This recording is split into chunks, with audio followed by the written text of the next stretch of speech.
Welcome to Connecting the Dots, the official Securitas podcast. Hello, everyone, and welcome back to Connecting the Dots. I'm Marina, Amancio. And I'm Carin Andersson. And today we are here with Kelly Stone. A warm welcome to you, Kelly.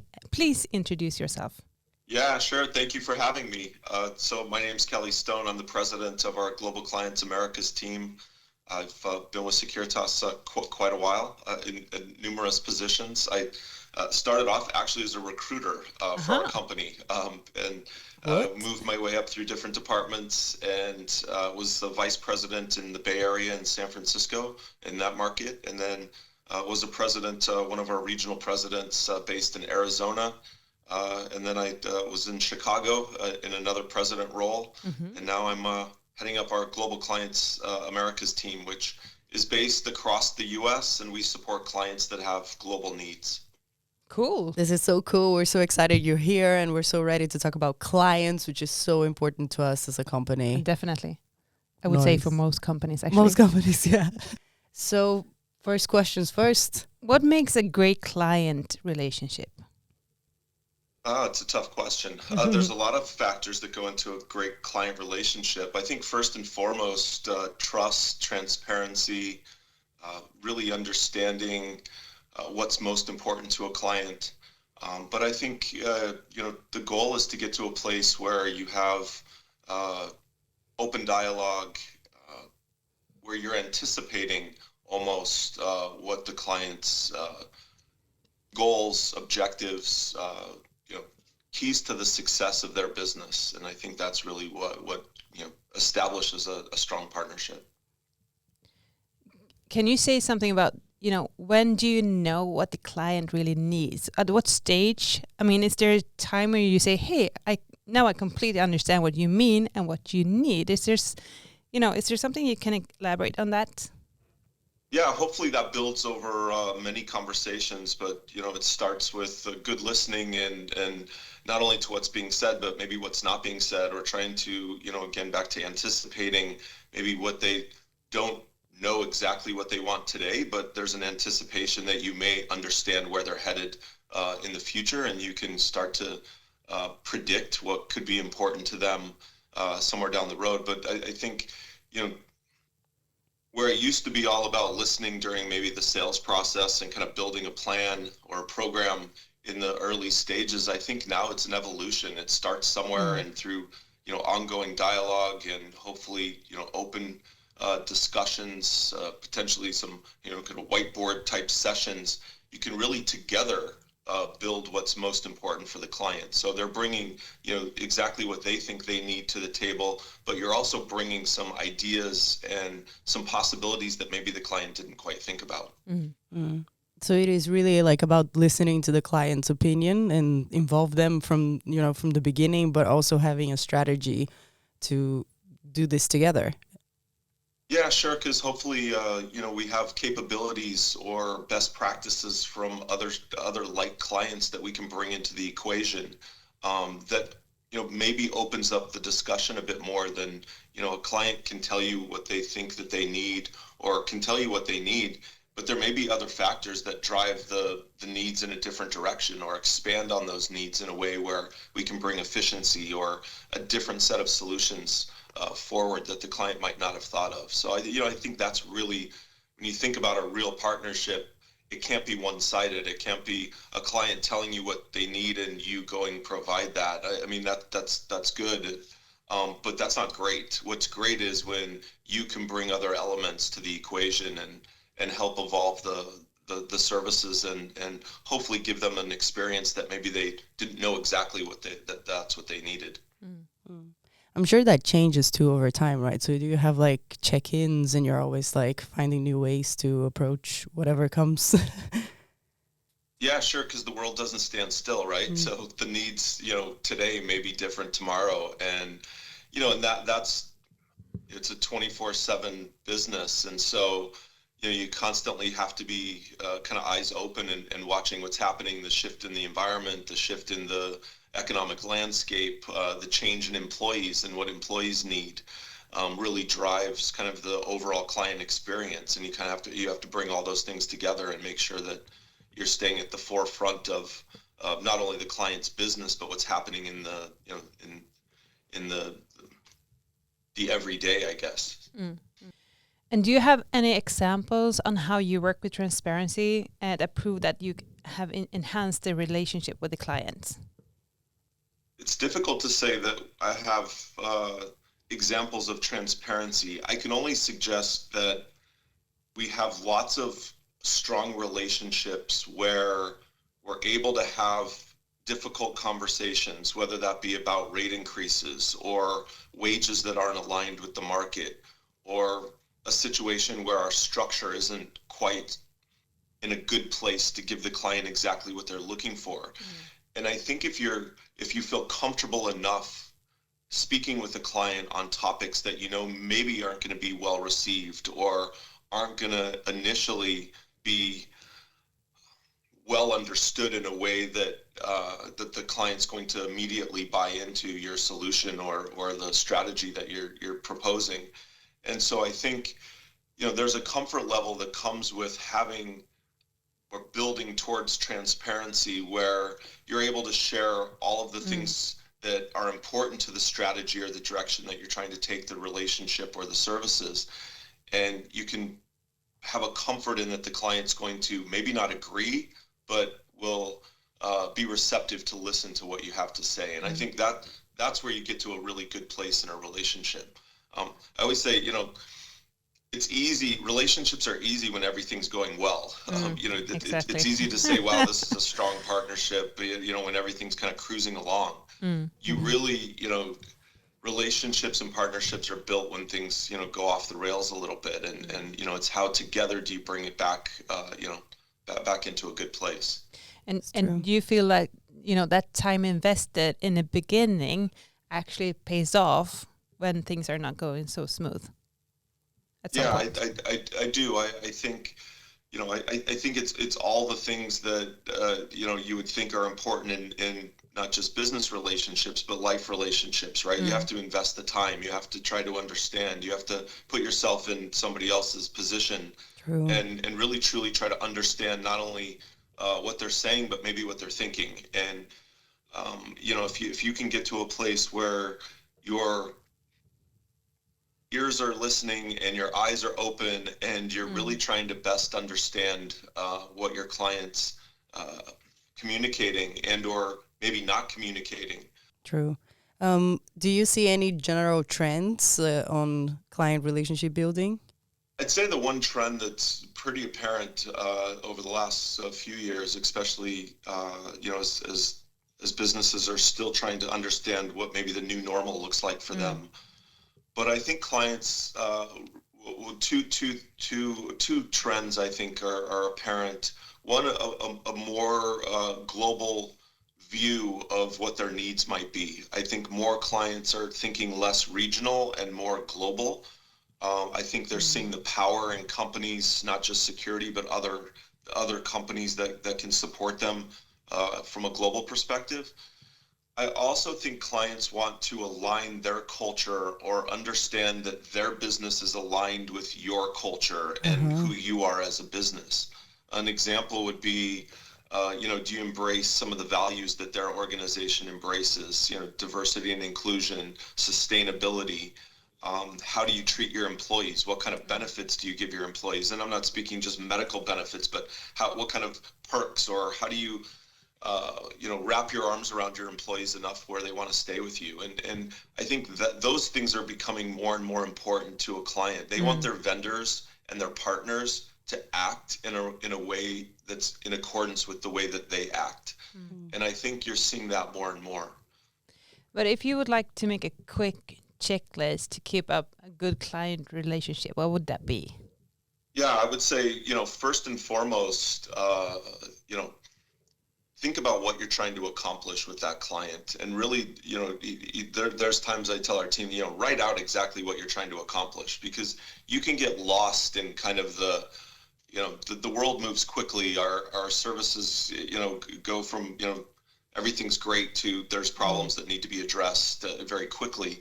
I think you need to, really define what you're trying to accomplish with a client. And that's important. And then you can work backwards from there. Then, make sure transparency is there, build trust, make sure that you're, explaining and expressing all of the great opportunities that might exist through different capabilities that our organization has. But if you really, define what you're trying to accomplish with that client, with that specific client, I think that's really got, that really should drive the behaviors, the initiatives, the way that we structure ourselves to give the client a great experience. And so I think, you could have a lot of, items on a checklist, but I think if you're always driving towards a specific outcome or, if you can really put a circle around what's most important to a client and make sure all of your actions drive in that direction, I think that's really should be at the top of any checklist. Cool. That's really cool. Nice. I think this is it for the first half. So we're going to call in our break. And after we're back, we're going to dive into what Securitas is doing with our clients. So it's exciting. Yes. You're listening to Connecting the Dots. Did you know Securitas is the first global security company to commit to the Science-Based Targets Initiative, or SBTI? Science-based targets provide companies with a clearly defined path to reduce emissions in line with the Paris Agreement goals. That is, pursuing efforts to limit warming to 1.5 degrees Celsius above pre-industrial levels. Our environmental impact as a company is relatively small, according to our net impact score, but we will begin the process of developing and validating targets to reduce our impact even further. We're back from the break and we're here with Kelly Stone talking about clients, and let's dive in right into it. What is Securitas doing to improve our client relationship, Kelly? I think Securitas has done an excellent job with developing client relationships, and in the time I've been with the company, I think what's happening today that maybe wasn't as apparent in the past was we're really trying to formalize the way that we engage clients. In the past, there's been a lot of really good people out doing great things, trying to support clients, listening and trying to understand what's important to them, but then also reacting and trying to bring great processes and programs to the experience of the client. What's happening today is maybe a bit more planning and strategic awareness ahead of the engagement with the client. We're mapping relationships, which we use this term client mapping within our group, and it's really defining who within Securitas should engage who within the client's organization to add the most value to the client without confusion on who should talk to who when. Who do you escalate to? If you need something specific, who does the client go to? If they have a need on the commercial side, relative to their contract or pricing, they have somebody specific they can reach out to. If they want to better understand our training or the way that we hire or recruit officers, we give them a specific person that they can reach out to. Right. And kind of it's this more team approach than a single point of contact. I would say that's a major difference in what we're seeing today with the relationships with our clients. And you mentioned this before, diversity, equity, and inclusion, and how important it is for clients in general to actually, that we have that on top of our agenda. Do you see that there's more, it's more essential today that we have this than it was some years ago, and also because what we do is actually we have people. We're a people company. We're offering staff. So do you see that there's a shift in that discussion as well? Yeah, absolutely. I would say 5 years ago, we would get clients that would ask for our diversity and inclusion numbers, and and maybe part of some business reviews we'd have to show diversity statistics. Today, it's front and center in a lot of our discussions, not only do clients want to see your numbers or your statistics on diversity, they want to understand your behaviors. They want to know what you're doing as an organization to drive, better diversity and inclusion within the company. And so, yeah, we're still showing numbers in a way that shows hopefully that we're trending in the right direction, and that's important to clients. But I think they're listening more to, what are you actually doing to drive diversity? How are you hiring your leaders today? What does it look like when you're posting ads out into the world? Do they seem inclusive? Are they attractive to various people from different backgrounds and experiences? And so I think where diversity was kind of yes, we need to make sure that your numbers, reflect some diversity. Today, it's about what are you doing and what behaviors are you distributing or displaying to get yourself into a good place. Probably aligned with a lot of the behaviors and actions that are being taken within that client's own organization. Yeah. Right. Truly, nowadays it's about if you truly believe in it, you make actions, right? You have actions and you, as you said, have behaviors, and you're doing something about this. It's not just like, hey, look, we care about this in the spoken word kind of thing. Yeah, and and it becomes a culture, right? Like right. you could just say, okay, we're gonna focus on being a more diverse, organization. But, you have to then change the way that you place your ads. You have to change the way that who's involved in the interview process. Facts. How do we deal with promotions?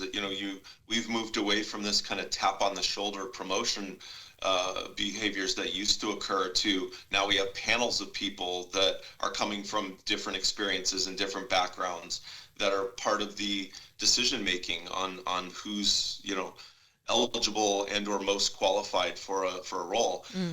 But then it's about how do you onboard people now? Because if you you can hire a more diverse group of people, but if you don't behave any differently than you did before, those people aren't going to want to stay with your organization because they're not going to feel inclusive. Right.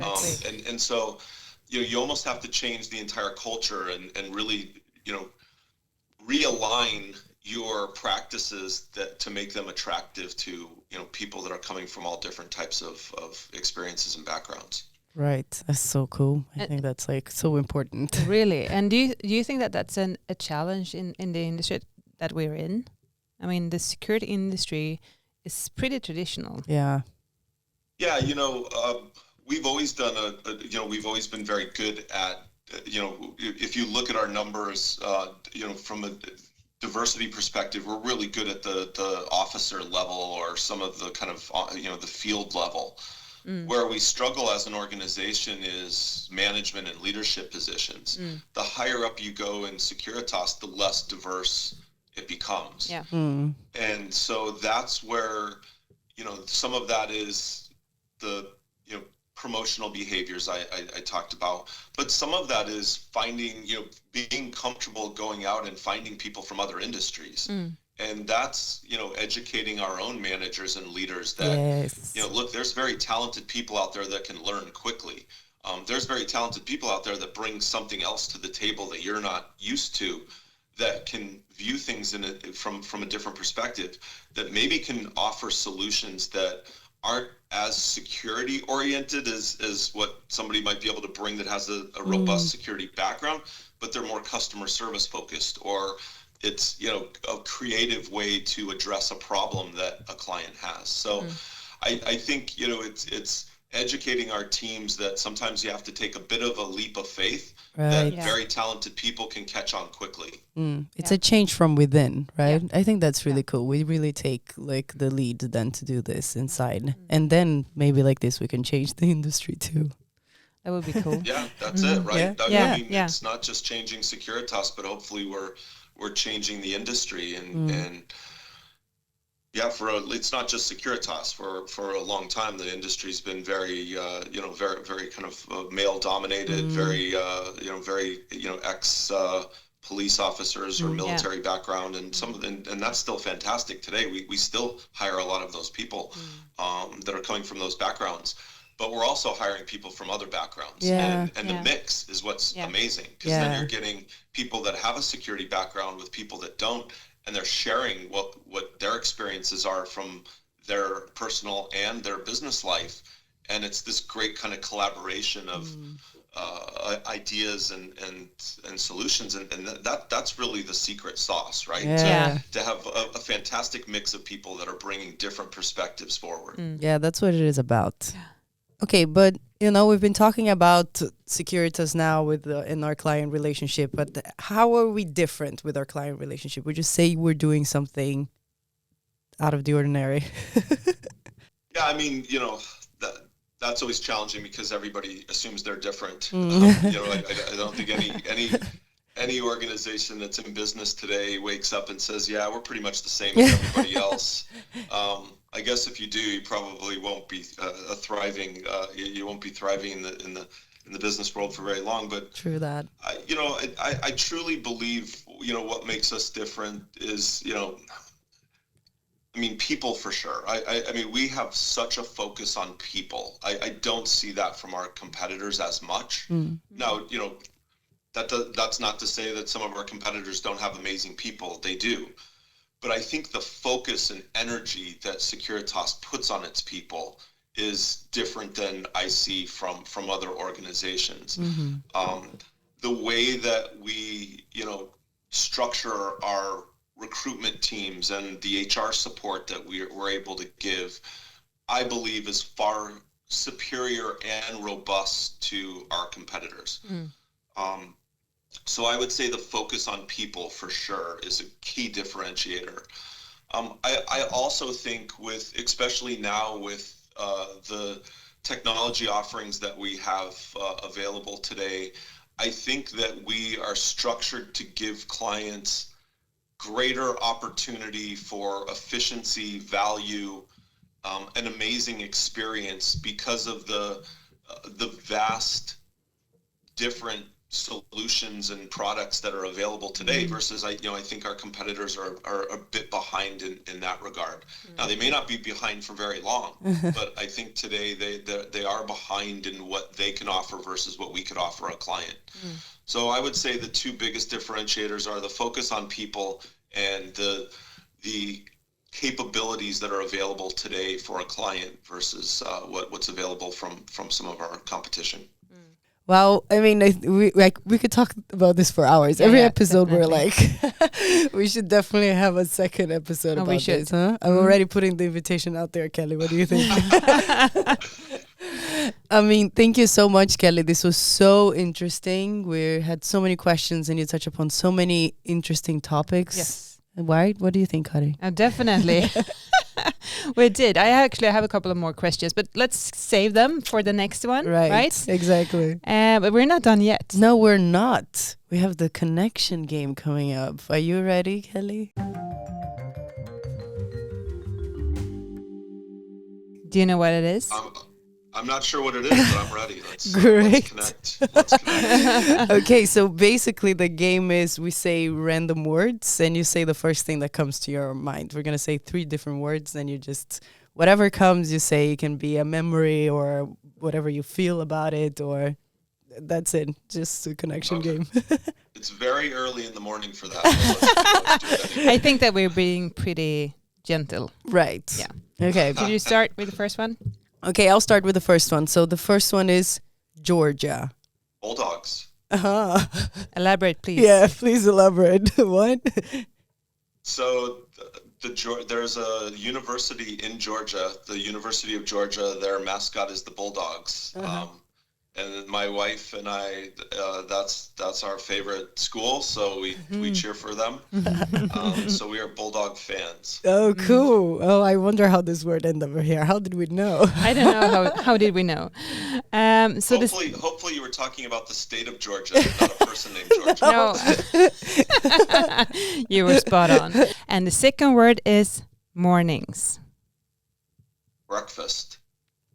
I love breakfast. I know a lot of people skip breakfast. Right? I'm like, no, you can't skip breakfast. Breakfast is the best meal. I love to wake up and think about like, oh my God, do I want an omelet? Do I want great muffin and coffee or something? I don't know. I love breakfast. Right. We can. Cool. That's actually a big division. You know, I want to ask everyone who's listening, please, wherever you hear the podcast, what are you? Are you a breakfast person too, or do you skip breakfast? Oh, that's interesting. I want to know. I want to Well, know the too. best is, and I don't take offense to this, but people that don't eat breakfast, I always feel like they think they're superior to people that do. There's always this tone of like, oh, I don't eat Right. breakfast. I don't need that in my like, life.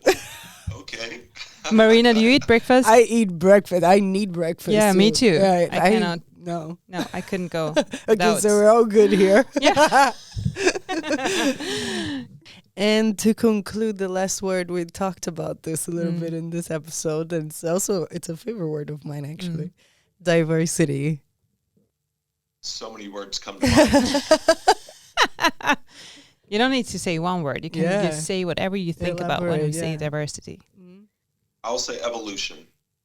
I believe that is the evolution of our organization. I think and not to be too trite, but I do really believe for the world to take its next step, diversity has to be the culture we live in. Like everybody has to embrace diversity as part of the culture, and I think that's kind of the next important step for people, not just Securitas. So I would say that's a tough one because there's a lot of words that come to mind, but evolution, and I think not just for Securitas, but for people in general, I think that's the next big step for us. Wow, like this was amazing. Finishing off like inspirational. I think that was Definitely. really, really cool. Thanks. Thank you. Now we're officially done with the connection game and with the episode. I had so much fun, Yeah, me too. right? Yeah, me too. Thank you so much, Kelly, once again for joining us here. And for those of you listening, don't miss out the next episodes of Connecting the Dots. No. Thanks. Thank you. Bye. Bye. Bye.